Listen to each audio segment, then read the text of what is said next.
Lake Nation, Tanzania. Lake Nation, Tanzania is beautiful and deadly red lake. This can be found in dry northern part of Tanzania. Apart from sometimes turning red, another reason that Lake Nation is very unusual is that incredibly caustic or alkaline. From the nearby volcano, this make it poisonous to most animals. Animals and bird corpses can be found in around the lake. This is why we refer to the Lake Nation as Tanzania's beautiful but deadly red lake. The lake water is poisonous, contains of large salt, soda, and magnesite deposits.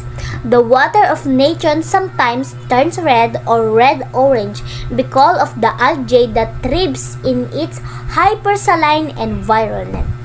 The lake is really hot, can rise to 60 degrees in summer. The water of Lake Nation is very high in cyanobacteria. This is an algae that releases a chemical which in turn damages the cells, nervous systems, and livers of the organism that consume it.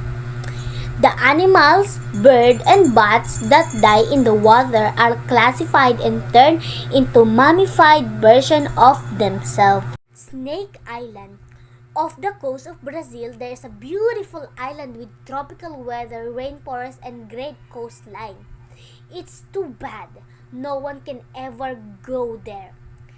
It's no off limits to keep it beautiful, but rather because the island known as Ilha da Queimada Grande is infested thousand upon thousand of snakes. It is estimated that there are over 2,000 to 4,000 golden lancehead vipers on the island. Those viper is known as one of the deadliest snakes in the world.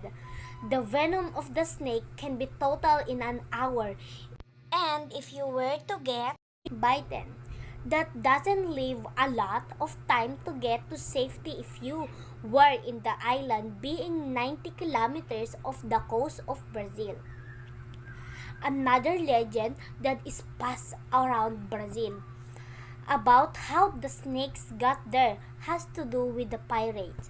According to Business Insider, the story is that the pirates buried their treasure on the island, and to keep it safe, they put the snakes on the island to stopping anyone stealing the island.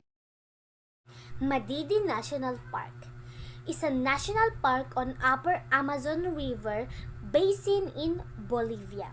Madidi National Park is part of the largest protected areas in the world. It has a wonderful view but terrible natural wonder. It can be said that almost everything that is naturally in this park is poisonous. The plants and insects here have the same ability to paralyze and even kill humans. Tourists may find elusive spotted leopards, giant otters, titi monkey, and type of monkey that is not found anywhere in the world. Madidi Park is a home of the poisonous and aggressive fauna in the world. If you get contact with any of the plants growing in the park, can cause severe itching, rash, dizziness.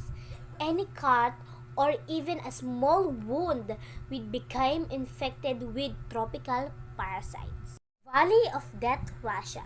Famous for its geyser valley, rivers, bears, volcano, and exceptional biodiversity, the pristine Kamchatka Peninsula in Russia's far past has been the scene of massive die of benthic marine organisms. The composition of the poisonous gas cocktail in this death valley is much more complex and therefore more aggressive and dangerous than in ordinary death valley.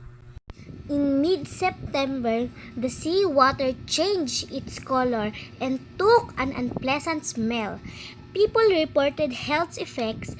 Dead sea animals wash ashore, leaving carcasses along many of the beaches.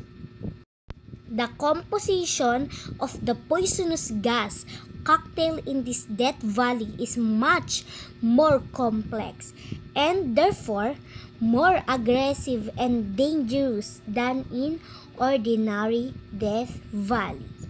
North Sentinel Island, in the Bay of Bengal, home to one of the last isolated and uncontacted tribes in the world. Hunter-gatherers called Sentinelese tribe. It is not allowed for any human to enter or within 9-kilometer distance from the island. The tribe doesn't have friendly relationship with outsiders and staunch protectors of their homeland. Previous attempts to contact the tribe were welcomed with showers of spears and arrows.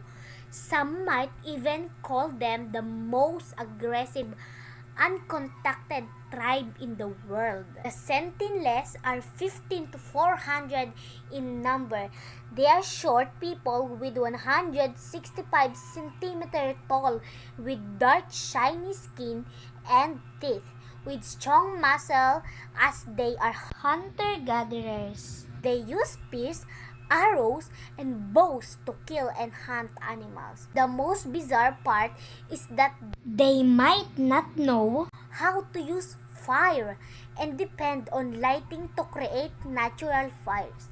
They know how to build canoes and do not engage in agriculture. They live in temporary huts, use metals, and speak unknown language.